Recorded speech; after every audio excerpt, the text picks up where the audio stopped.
ذوق بدلتا ہے نا تو پھر زندگی میں تبدیلی آتی ہے. اگر ظاہری اور مادی چیزوں میں کسی کے لیے کوئی لذت باقی نہیں رہتی تو اس کے لیے سادہ رہنا آسان ہو جاتا ہے. اگر ظاہری اور مادی چیزوں میں اس کو لذت ملتی ہے تو وہ سادگی اختیار نہیں کر سکتا. بات سادہ سی ہے، اتنی کہ آپ کو ظاہری چیزوں سے محبت ہے، آپ ظاہری پیمانوں سے پرکھتے ہیں، آپ لوگوں کے سامنے ظاہر میں کچھ اور ہے، اندر سے کچھ اور ہے، تو آپ کبھی سادہ نہیں ہو سکتے. سادگی کے لیے پہلے ظاہری اور مادی چیزوں میں لذت کو کنٹرول کرنا ہے، اس کو دیکھنا ہے کیوں لذت ملتی ہے.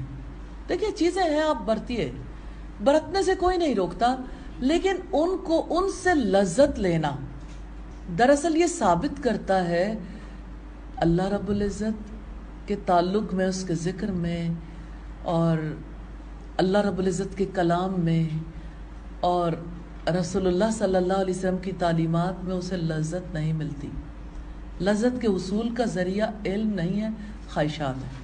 دیکھیں بنیادی قوتیں ہیں نا انسان کے اندر، جیسے انسان کے اندر قوت عقل ہے، انسان کے اندر قوت غضب ہے، قوت شہوت ہے. تو آپ دیکھیں کہ جس کے اندر قوت شہوت ہے بہت زیادہ ہے، بڑی بھی، ہر انسان کو تو اللہ نے یہ قوت دی ہے. اب اس کا بیلنس قائم ہوتا ہے حیا سے. بیلنس تو چاہیے نا. اگر کسی کی شہوات اتنی بڑی بھی ہیں، وہ اس کو تو کنٹرول نہیں کرتا اور یہ چاہتا ہے کہ میں حیا والا بن جاؤں، تو ممکن نہیں ہے. کہیں کنٹرول تو لگانا پڑتا ہے نا. آپ اپنے موٹر چلاتے ہیں کہ آپ کا جو واٹر ٹینک ہے بھر جائے، لیکن سارے گھر کی ٹیپس کھلی ہوئی ہیں، پھر کیا ہوگا؟ پانی ٹھہرے گا؟ نہیں ٹھہرے گا.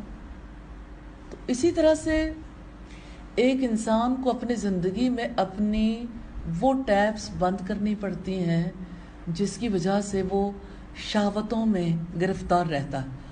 مثلا نظر کی حفاظت کرنی پڑتی ہے، سماعت کی حفاظت کرنی پڑتی ہے. یہ بنیادی ٹیپس ہیں نا، بنیادی چیزیں ہیں جس کی حفاظت کرنے کی ضرورت، کیونکہ اس کی وجہ سے انسان کا دل پکڑا جاتا، انسان کی فکر جو ہے مختلف ہو جاتی ہے. اسی طرح قوت غضب کا جو بیلنس ہے وہ شجاعت ہے. اگر کوئی انسان شجاع نہیں ہے تو بزدل ہوگا، یعنی دوسرے اینڈ پہ. تو اسلام تو بزدلی نہیں چاہتا. یعنی ہر کسی سے ڈرنے والے انسان کو آپ کیا کہیں گے؟ کاکروچ سے ڈرنے والا، چھپکلی سے ڈرنے والا، اور پھر یہ کہ اپنے جیسے انسانوں سے ڈرنے والا. خوف بہت بڑی بیماری ہے. اللہ کی ذات کے سوا کسی کا خوف رکھنا جائز نہیں ہے، اللہ ہی کا خوف رکھنا ضروری ہے. اب آپ یہ دیکھیں کہ اللہ تعالیٰ کا خوف کیسے کسی کے دل میں رہ سکتا ہے جس دل کے اندر چھوٹی چھوٹی ایسی حقیر چیزوں کا خوف ہے، جس خوف نے انہیں کچھ بھی نہیں دینا سوائے اس کے کہ اس کی شخصیت پست ہو جائے. اب قوت عقل کا جو بیلنس ہے وہ حکمت ہے. کوئی انسان وائز ہو، اب کسی کے علم میں دلچسپی نہیں ہے، حکمت کہاں سے آئے گی؟ فراست کہاں سے آئے گی؟ جہالت سے تو فراست نہیں آتی. میں نے یہ بات صرف اس لیے سامنے رکھی ہے کہ ہر چیز کے لیے ایفرٹ کرنی پڑتی ہے. آپ اپنی قوتوں کو دیکھیں کہ میری قوت اس وقت کس پوزیشن میں ہے، تو آپ کی خواہشات سے یہ چیزیں پتہ چلیں گی. آپ کا جی کن چیزوں میں اٹکتا ہے، اور ڈائیورژن انسان کو لگانی پڑتی ہے اور رخ بدلنا پڑتا ہے، سوئچ اوور کرنا پڑے گا زندگی میں.